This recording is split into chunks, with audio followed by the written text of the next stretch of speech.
Understanding that you don't have to be super shredded or super crazy in shape or anything like that to be healthy. And then beyond that is let's start identifying what actually kills our time. Is it, and I'm just throwing some examples out there, nobody take this personally. Is it scrolling on your phone, right?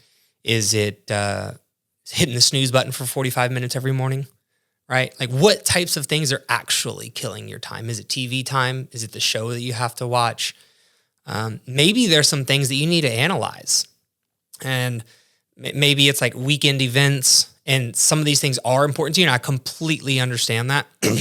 But sometimes you have to make a pros and cons list of some of these things. Like, what are the pros of, getting dinner with my friends, and what are the cons? And then maybe you can meet somewhere in the middle where you can go there and just order the healthy thing, right? But we need to weigh the pros and cons of the entire thing. But the point of this whole thing is that, identifying what's actually killing your time. I heard one time, I think it was Craig Ballantyne, who, if you don't know who that is, he's kind of like an entrepreneur coach, someone in the, business owner realm. He talks about keeping a time log. And if you were to actually do that, keep a time log, you wake up, whatever, to 5 a.m., right? For how long until you actually do something productive, and write that down. Like, what do I do from 5 to 5:45? What do I do from 5:45 to 6:30? All right, well, I get to work at 7, and then, maybe even keep a time log at your work, right? Might help you get a little more productive, which we're going to talk about later. But keep that time log. What do I do on my lunch break? Write it down. All right, I get off at 5:30. What do I do? What am I using the time that I have, the 24 hours that I have in my day? What is it actually going to? Because if you do this, it will start to open up the real possibilities, and it will start to open up your mindset of like, wow, maybe I could actually do something during this time. So oftentimes, this thought that we have of not being able to have time, it's just a misconception that we've convinced ourselves of. And it's often not true. And so many times I've seen someone that thought this.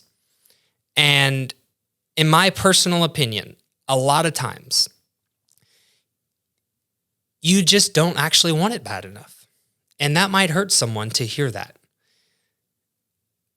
But I've just seen too many times people completely transform from having what they considered zero time to out of nowhere being able to work out 3 days a week and being able to meal prep a little bit.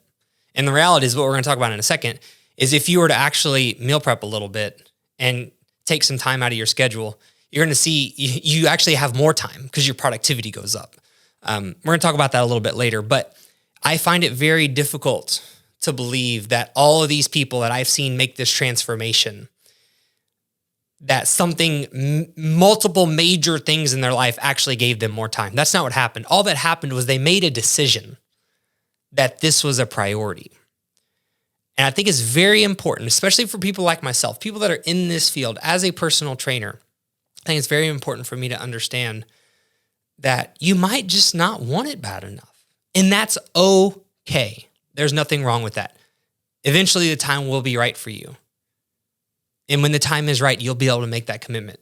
And then your mindset will open up. The unfortunate part about that is you're going to look back in time and think, oh my gosh, how dumb. What an idiot. Sorry, I hate to say that, but I've done that to myself so many times, so I feel like I have the right to say it. I'm like, what an idiot for thinking that.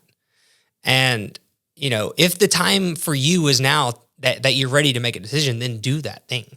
And doing that can look like some of the stuff we're going to talk about here in a second.